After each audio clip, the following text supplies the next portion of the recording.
People like you, people like me, already here, already free, like you. Good evening, good night, wherever you're listening from. You're tuned into GhostLine. Same hour, same frequency.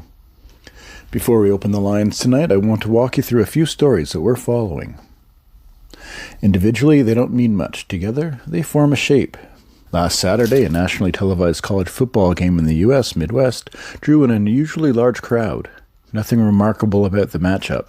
No historic rivalry, no championship implications. But several attendees have since contacted local media describing the same unsettling experience. They say the cheering didn't match the game. Big plays happened on the field, touchdowns, interceptions, but the crowd reaction lagged. Sometimes by seconds, sometimes not at all. Some fans report clapping during moments of silence. Others say entire sections erupted into cheers when nothing seemed to happen. One caller told a radio station that when he stood up to look around, he couldn't recognize himself on the stadium's big screen replay. Not that he looked different, that he wasn't there at all. Security footage later confirmed he never left his seat. The university chalked it up to audio delay and crowd psychology. But the audio engineers reviewing the broadcast say the delay wasn't technical. It was behavioral. Our next story involves a mid-sized European city. This one, municipal workers have logged a spike in what they're calling non-interactive incidents. No violence, no crime. Just people failing to acknowledge one another. Public transit drivers report passengers boarding buses without making eye contact, even when directly spoken to. Store clerks say customers complete transactions without responding to greetings, questions, or even change being handed back.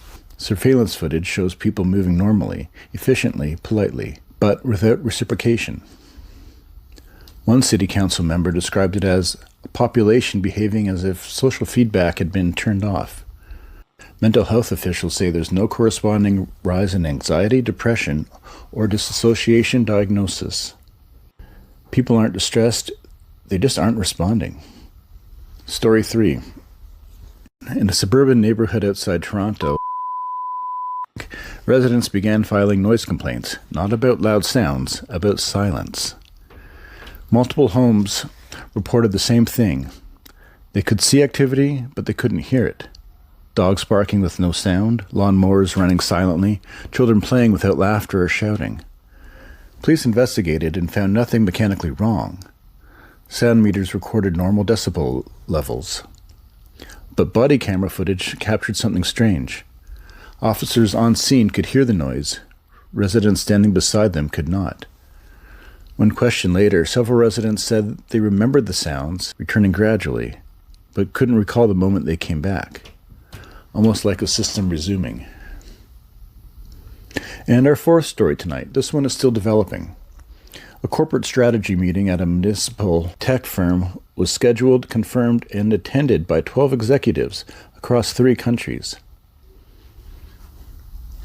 Calendar logs show attendance, security badges confirm entry, video conferencing software shows all participants connected to 47 minutes. But no one remembers what was discussed. Not vaguely, not partially, at all.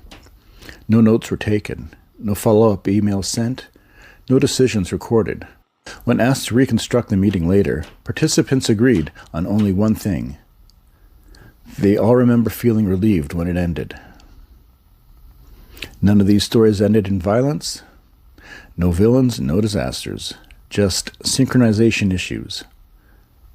Attention for arriving late. Feedback, not looping back. Memory failing selectively. We'll keep following these, and if any of these sound familiar to you, if you've noticed moments where the world feels slightly out of step, where you're present, but the response isn't, you know where to find us. This is GhostLine, same hour. All right, back to the lines. You're listening to GhostLine, same hour, same frequency. Tonight's caller says something happened to him that he can't quite place in a category. not a dream, not a panic attack, not an hallucination, at least not in the way we usually mean it.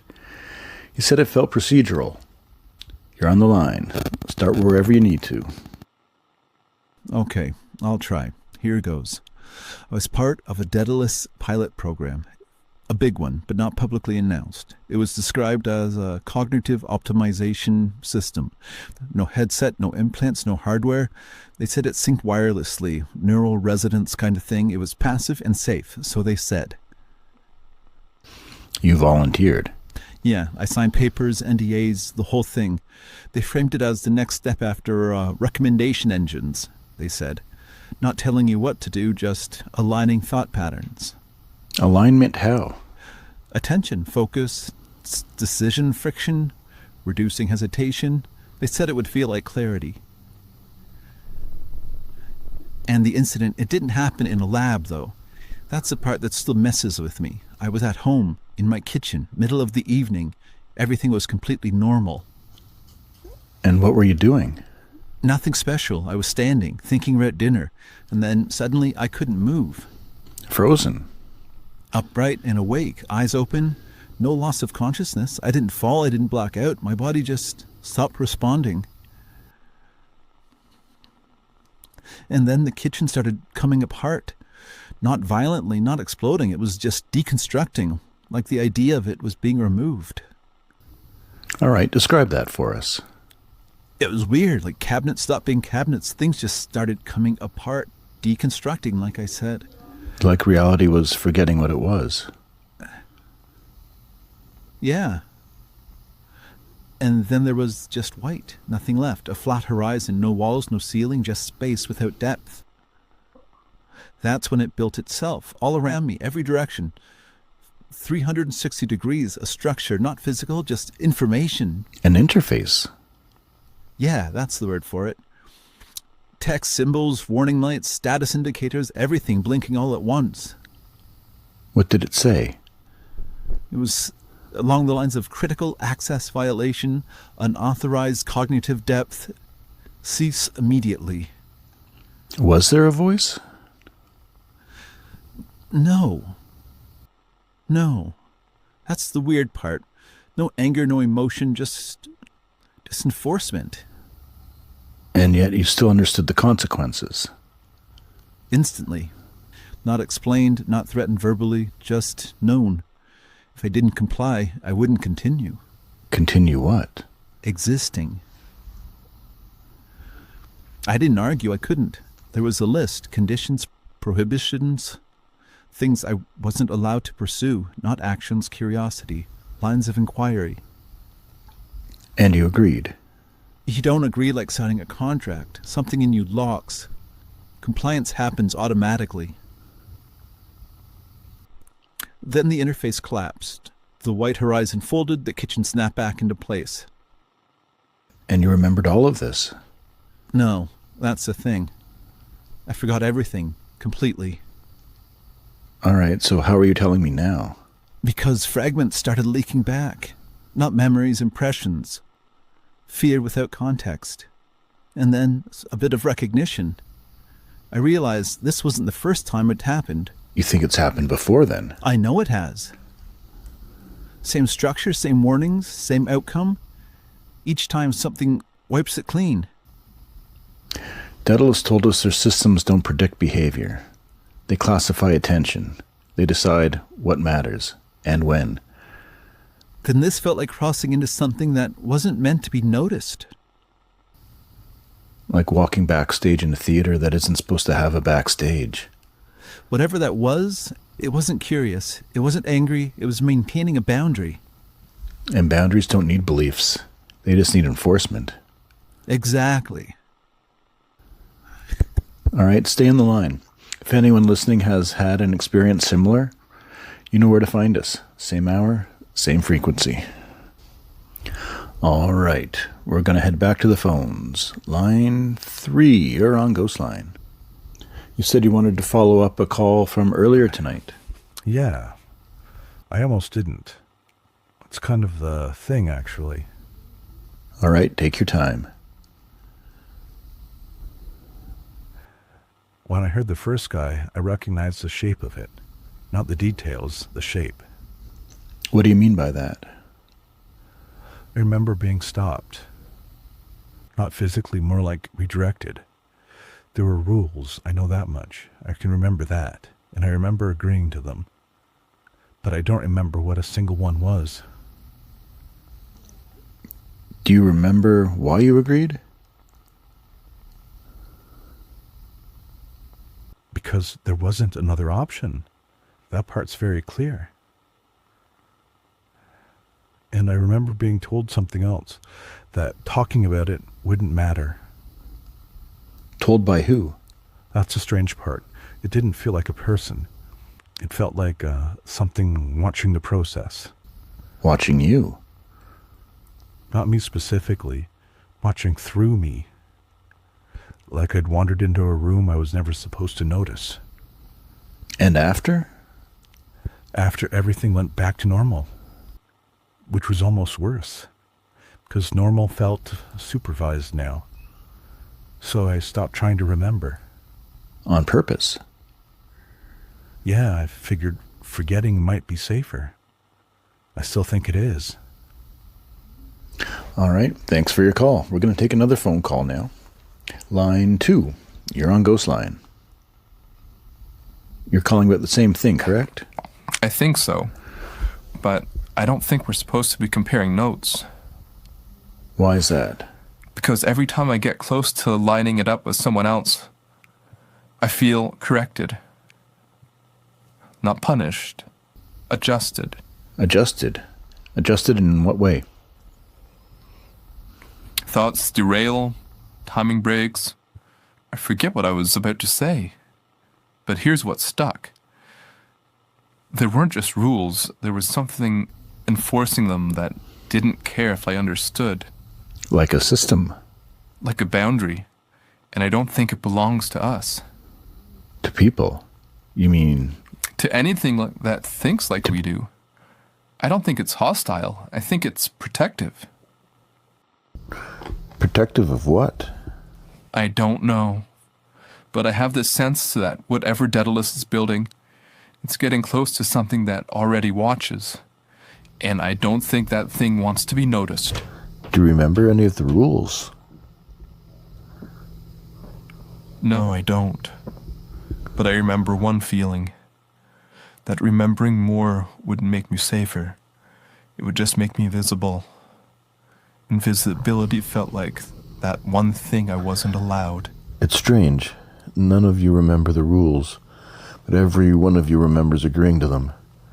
And every one of you decided independently that forgetting might be smarter than remembering.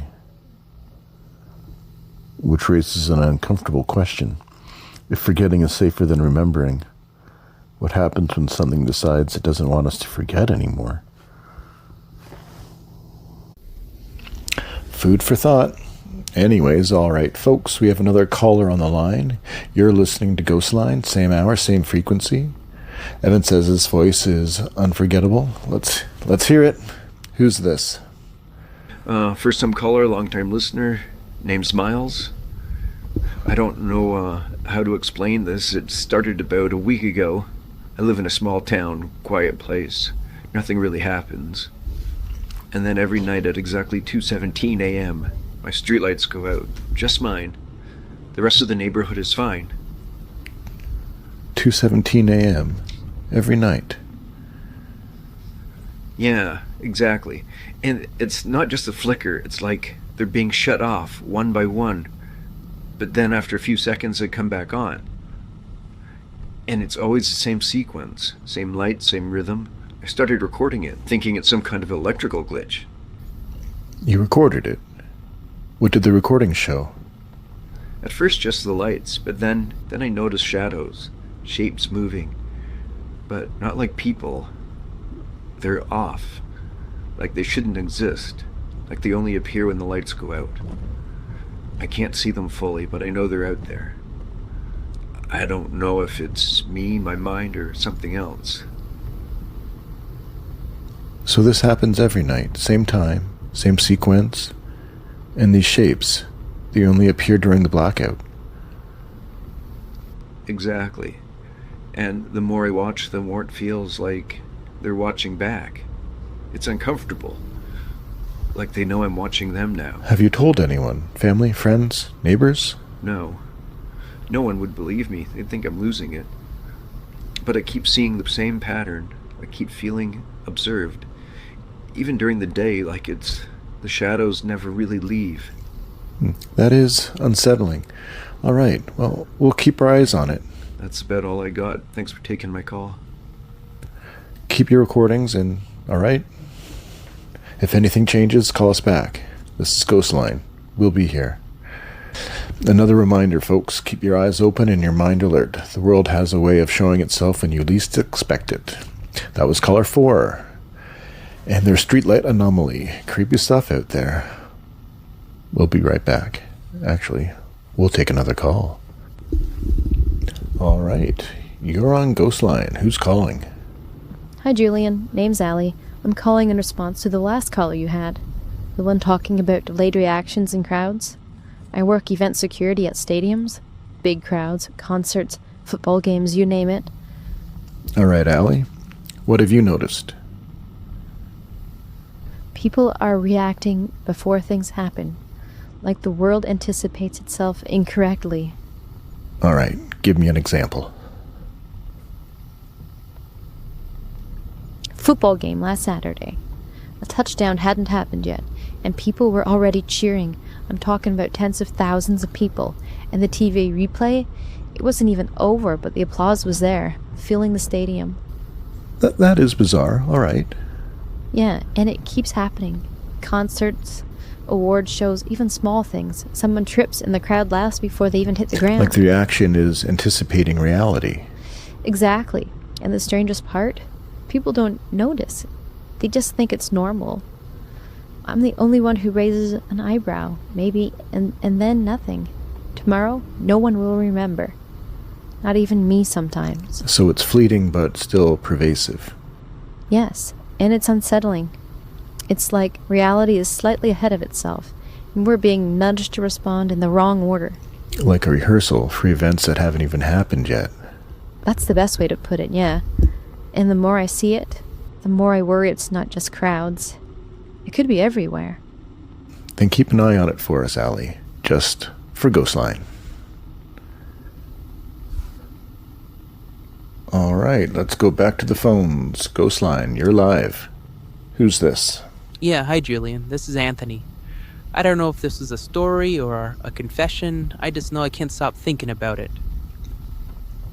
That typically means it's both. What's happening, Anthony? I work nights, data processing, alone, mostly. There's this one room in the building that, I don't know, it doesn't feel empty, even when it is. At first, I thought it was just that feeling, you know, when you get you're being watched. But then I started noticing things. Tiny things. My chair would be adjusted when I came back from break. The lights would be dimmer, the air colder. Like the room was learning how I preferred it. Learning you? Yeah, exactly. So I started testing it. I changed my routine, sat in different spots, adjusted the lights myself, left the room uncomfortable, on purpose. Every night, it fixed it. Better than I had. That's not environmental automation. No, that's adaptation. And then one night, I said something out loud just to see. I said, too bright. And the lights dimmed. No delay, no system lag, just obedience. After that, I stopped talking. Because I started realizing the room wasn't reacting to my voice. It was reacting to my thoughts. That's a dangerous realization. Yeah. One night I walked in thinking, don't move anything. And nothing moved. The room stayed wrong. Cold, bright, and uncomfortable. Like it was respecting my request. Or waiting for permission. So what changed? The cameras. I found a maintenance feed, old, hidden, every wall angle, every reflection, and then I saw something worse. The room wasn't just watching me, it was modeling me, predicting where I'd step, what I'd adjust, how I'd breathe.